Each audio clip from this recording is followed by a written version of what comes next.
sou Thiago Ferrarese e você está convidado para a nossa aula de dança de salão.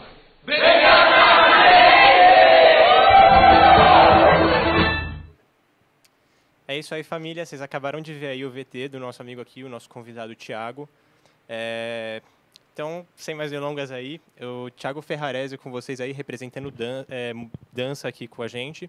Thiago, dá o seu salve aí para a rapaziada e, por favor, aí, se apresenta para o público. Legal, obrigado aí pelo convite.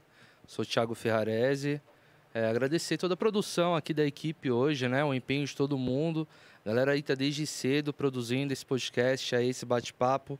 Agradecer pelo convite também a Camila, né? A produtora, né, do desenvolvimento todo, de tudo isso praticamente. E é isso. Iniciei meus estudos aqui em São Caetano mesmo, na dança de salão. Comecei pelo balé na época, né, numa escola chamada Diva Tomé. Depois dei continuidade na dança de salão, onde eu me formei em Santo André, numa escola Renato Mota. E depois fui fazer minha especialização, né, minha segunda formação no Rio, né, onde eu estudei na escola Jaime Arocha e Jimmy de Oliveira. São dois profissionais aí que, para mim, são minhas referências hoje. Lá tive a oportunidade de conhecer outros profissionais e seguir, né, o trabalho deles até hoje. E é isso, né? Fiz o desenvolvimento lá em Bolero, samba de gafieira, samba de avenida com o Ale Vilar, né, meu padrinho aí que está lá no Japão agora. E também o forró Pé de Serra. Foi onde eu desenvolvi depois aí de um tempo, em 2016, o coletivo do Forró de Todos, para dar um resumo bem grande assim. Eu acho legal você falar sobre o seu coletivo, essa parte, porque assim, o coletivo artístico, né, ele tem essa cultura de fomentar a sua área, né? Fomentar a cultura ali na sua área em segmentos diferentes, né? Queria que você falasse um pouco sobre o seu coletivo e como é que vocês trabalham, como é que vocês fomentam a cena. Então, o coletivo do Forró de Todos, ele começou no litoral norte, né? Na cidade de Caraguatatuba. Ele começou com a ideia do fomento do resgate da cultura caiçara e nordestina, dando um ênfase ali aos quilombolas, ribeirinhos, que é um público, né, uma moradia completa ali no litoral, na região de Caraguá. E aí, qual que foi a ideia do coletivo no início? Realmente levar a arte para a rua.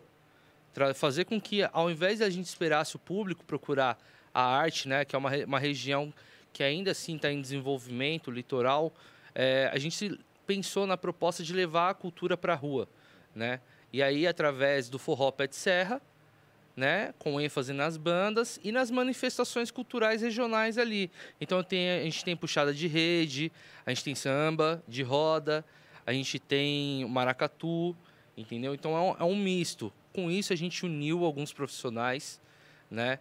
Eu representando a dança e as produções culturais, a Gislaine Pacheco, que representa a produção cultural e o artesanato, tem o Elton Hudson, que representa também a parte da dança e a música. Então, sempre temos alguns coordenadores em cada segmento, a gente junta todos e a gente produz o evento mensalmente, né? E é um coletivo que agora está aqui em São Caetano também, na região do ABC.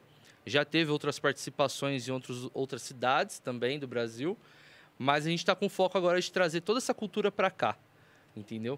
E essa é a ideia, fazer com que cada profissional representante do seu segmento, a gente possa se unir para tentar levantar forças e colocar essa cultura para a rua, né? É mais ou menos, esse é o foco do Forró de Todos hoje. Porra, mano, muito da hora. Faz quanto tempo que vocês estão atuando aí? Aqui em São Caetano, desde o ano de 2019. Pouco de 2018, 2019. Na região do litoral, desde 2016. Porra, você já tem um tempo bom aí, então, de atuação. Sim. E, Thiago, como que foi aí que você teve o estalinho ali, tipo, de, cara, eu quero dançar, velho? Então, na realidade, antes eu praticava esporte, né? Eu atuei aí jogando profissional no São Caetano, uma época. Ô, louco, você jogou no São Caetano? E aí, na verdade, juniores, né? Juniores ali, profissional. E ainda rodei para alguns outros clubes aí no Brasil, até que eu tive uma lesão e eu não consegui dar continuidade mais. Era futebol? Futebol. Você era federado? Sim. Que da hora. E aí, eu cheguei na conclusão como é que eu ia suprir esse amor que eu tinha pelo esporte, de movimentar, né? E foi a minha mãe, que foi a minha maior inspiração, sempre dançou na vida, tanto com o pai dela, com a mãe dela. E aí, ela sempre me levava aos bailes junto, no tempo que ela tinha um tempinho disponível ali, trabalhando muito. E acabei pegando gosto pela dança 2, né? E foi quando estava fazendo uma participação nas atividades culturais de São Caetano, eu conheci a Diva, né? E aí eu falei para ela que eu tinha interesse em dançar e ela me fez esse convite, né? Na época eu tive aulas até com o Marquinhos Alto Astral, que é passista de algumas escolas de samba aí do estado de São Paulo. E foi onde eu comecei a despertar a paixão ali pela dança 2. E aí foi um casamento sem fim e a gente está até hoje. E seguiu em frente, né, E cara? foi. E aí você tinha comentado que você estudou primeiramente aqui em Santo André, Isso, e aí depois você foi fazer uma especialização no Rio. exatamente. Como que foi esse processo? Porque assim, de Santo André pro Rio de Janeiro Você é louco, né? Na verdade, eu um tinha um gap. profissional que eu sempre estudei, que é o Guri do Samba. E aí, ele é daqui da região também, do ABC. E ele que foi me dando os caminhos da pedra na época, entendeu? E a partir dele, ele já era um profissional que representava a escola do Jimmy de Oliveira, né? E ele me deu o caminho da pedra. A partir do momento que eu conheci ali, né? Ele seguiu os rumos dele, ministrando workshops para fora do país. E eu resolvi dar ênfase no meu estudo lá no Rio, né? Eu me encontrei, entendi que ali era o foco, que a maior cultura na realização dançante do samba de gafieira, as novidades começam ali. Então, decidi buscar o conhecimento direto da fonte mesmo. E você tinha até comentado com a gente aqui em off que lá no Rio é onde acontece toda uma... Como posso dizer? Toda uma mistura de várias culturas brasileiras, porque vem pessoas de outros estados, principalmente do Nordeste, né? Você tinha comentado. Que você falou que os próprios caras do Rio mesmo vão buscar esses profissionais para trazer eles para o Rio de Janeiro, né? Sim, comentei mais ou menos em off, né? O curso que eu fui ministrar lá em Parintins, né? Ainda tive a oportunidade de dar um curso dentro do Boi Garantido. E aí, dentro dessa cultura que a gente foi batendo papo, fazendo a pesquisa corporal, né? A história da dança, a história o mix que era o samba de gafieira do Rio, com o samba de São Paulo, com o samba de caboclo, com o samba de macumba da Bahia e com o brega, né? Ali do Amazonas e tudo mais. A gente começou a chegar num consenso, né? Estudando com os profissionais lá do Rio. E aí a minha mente abriu mais ainda, né? Porque o conhecimento ele te proporciona isso, a libertação. Total. E aí foi onde eu tive a oportunidade de ser convidado para dar um curso lá em Parintins. E lá em Parintins foi onde eu descobri uma outra questão, que muitos dos profissionais do Rio de Janeiro, de escolas de samba, acabam buscando profissionais lá para coreografar suas escolas e comissão de frente e tudo mais, né? A gente tem uma ideia de que realmente o Rio ela é o berço, né, da arte, só que nem todos são do Rio. A gente tem que começar a abrir um pouco mais a mente para o Nordeste, né, para o Amazonas, para o Pará, né, para Tocantins, para Maranhão, que são estados aí que possuem grandes profissionais também. Perdão, Caio, mas Pode é muito doido aí, né, que você falou esse negócio do conhecimento e muitas vezes a gente tá preso, tipo assim, a gente tá em São Paulo, só tô vendo coisa que é de São Paulo, sendo feito em São Paulo, produzido aqui, mas você fecha os seus olhos ali porque o Brasil é muito grande, né, cara? Tem muita cultura aqui, velho. E eu acredito que essas regiões que você mencionou, elas têm maestria no estilo musical que você estuda. Então, assim, faz total sentido, né? Faz sentido, né? Se a gente for analisar que o primeiro teatro do Brasil é no Amazonas, né? Em Manaus. Então, como que a gente começa a excluir um pouco da cultura de Manaus e não valorizar tanto a região, né? Como a gente começa a estudar mais ou menos a história e o engraçado da cultura é isso, e da dança, porque você só consegue melhorar a sua dança quando você consegue compreender de onde você está vindo, né? Não tem como você querer ir para algum lugar sem saber de onde você vem, né? Eu preciso compreender a cultura que eu estou estudando, que eu estou ensinando e que eu estou me total em uma composição coreográfica que seja, se eu não souber a história dela. Total. Eu preciso saber disso. E é a partir do momento que você tem um estalo na cabeça de que você precisa de conhecimento, é aí que você precisa de começar a buscar, né? Tive a oportunidade de ministrar workshop em outros lugares ainda, no Rio Grande do Sul, em Minas, na Bahia, no Uruguai, na Argentina. Nossa, que da hora, você foi pra fora do país. Sim, fui tudo através da dança. Nossa, que da hora. Até com os irmãos latinos aqui, você já pôde levar, tipo, um pouco do seu trabalho para eles. Da minha bagagem. E aí é legal que cada processo, cada local que a gente vai, a gente compreende que a informação chega distorcida. E aí essa é a questão de São Paulo, né? Sou paulista, com maior orgulho, né, paulistano, mas eu compreendo que existe uma cultura que ela não chega total aqui. A informação não chega completa, como qualquer outra, né? Se a galera acredita que não existiu racismo no Brasil até hoje, é porque a informação está sendo cortada em algum momento. E assim, eu acredito que cidades mais metropolitanas, tipo São Paulo, que é gigantesca, e o Rio de Janeiro, existe muito preconceito também, a xenofobia aqui dentro do próprio país, né? Com estados do Nordeste, isso rola totalmente aqui.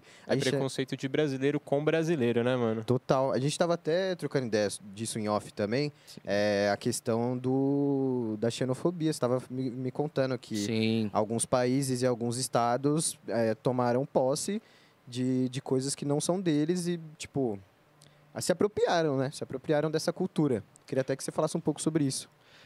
Eu posso dar um exemplo mais claro assim, né? O Ale Vilar, que sempre a gente faz uma troca de conhecimento, ele sempre me dá esse feedback, até mesmo quando a gente trouxe ele, né, para dar um curso que chama Eu Sou o Samba, que trata também de antropologia, história de samba e tudo mais. Ele trouxe esse feedback, que mesmo lá no Japão ele sofre em relação a isso. Apesar dele já estar morando lá há alguns anos, né, ele ainda criaram uma associação de carnaval e que não tem brasileiro nenhum. Entendeu? Como é que isso a gente não faz fala sentido nenhum, né? Não, e o carnaval de samba de avenida, né? E assim, aí se cria toda a apropriação cultural, se ensina e se apresenta do modelo que você quer, o comercial, né? Excluindo os brasileiros disso. Você não fala da onde que veio, por que que tá ali, né? Isso é apropriação cultural, total. Até eu tava comentando com você, né, aquele meme, vocês certeza que já viram esse meme dos japoneses cantando pagode. Esse vídeo viralizou na internet como um meme. E é isso, é só japonês tocando. Você até fala, tecnicamente, os caras estavam tocando exatamente a música. Só que é isso, é uma apropriação cultural, né? Tipo, não é uma cultura deles e que não tem um brasileiro envolvido ali. Que eles só pegam pra eles, né? Assim, o problema não é você executar outra cultura, né? Eu acredito, eu entendo nesse formato, a gravidade é quando você exclui alguém, né?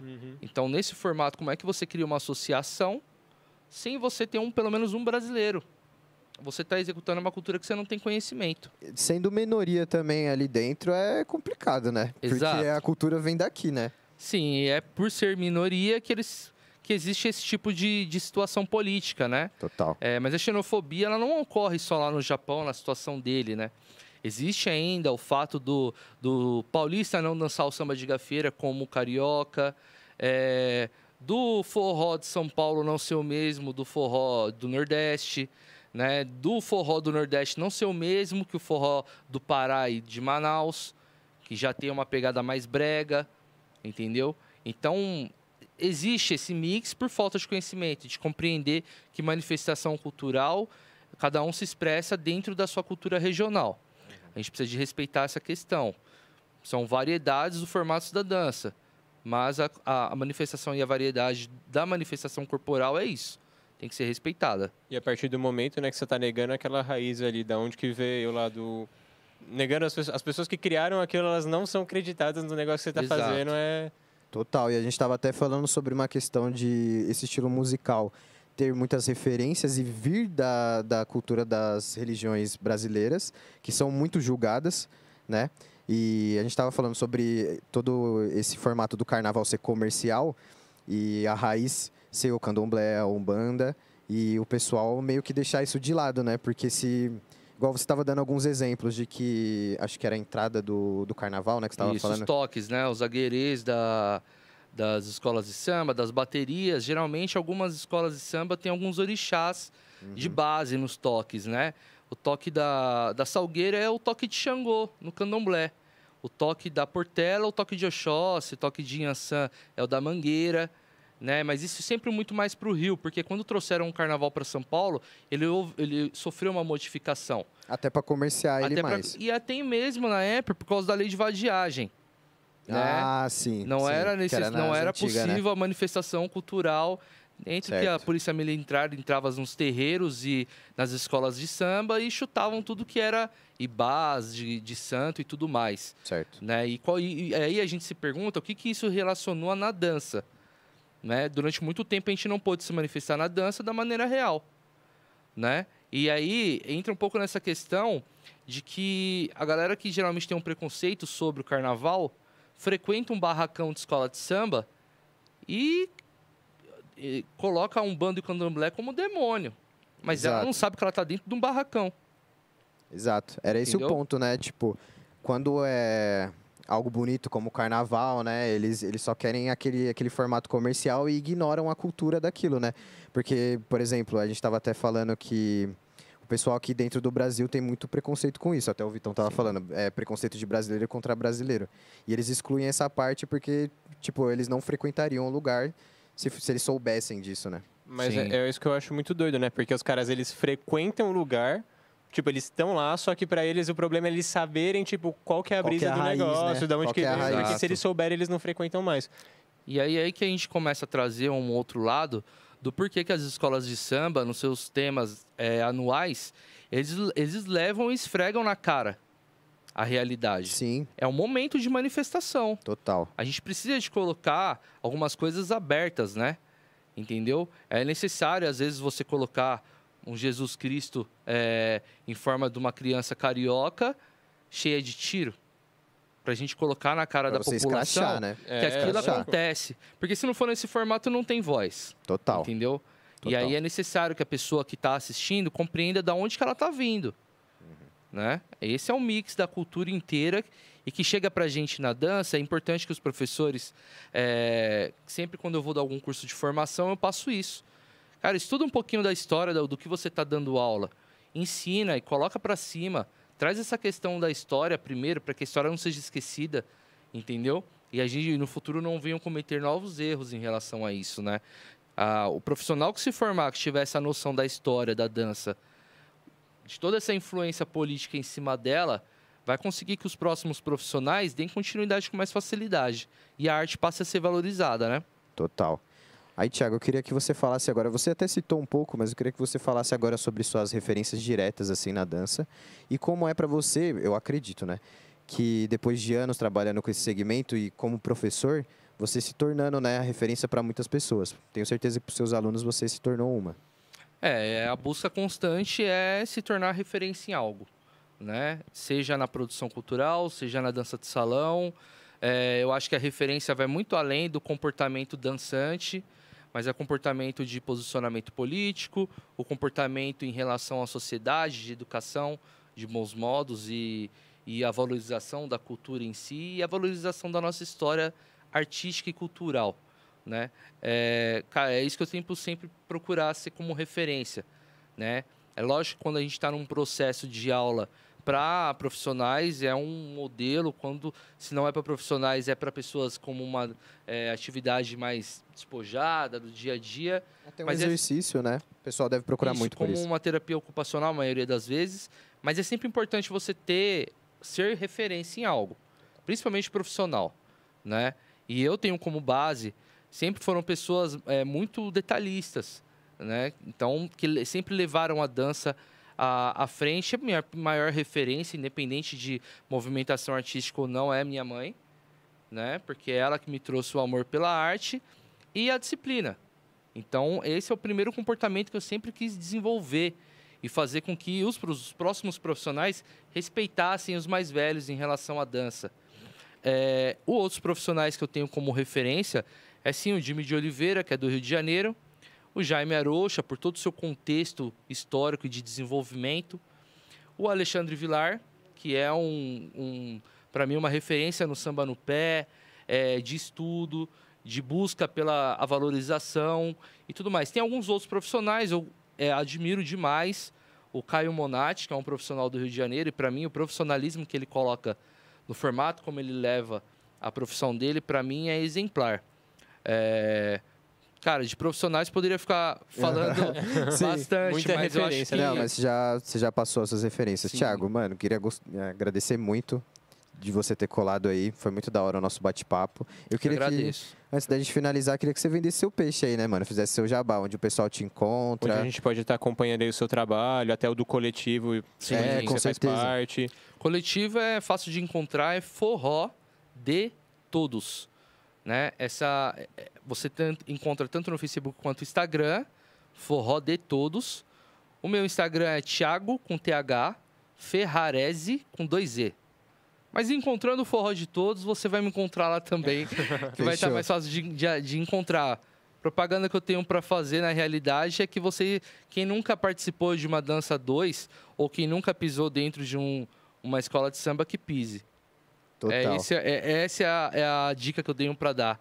Pratiquem dança de salão, é uma terapia, é uma manifestação cultural, é uma forma de descobrimento corporal, é uma forma de uma atividade física, são inúmeros os benefícios, além do fomento à cultura, da valorização da nossa cultura nacional.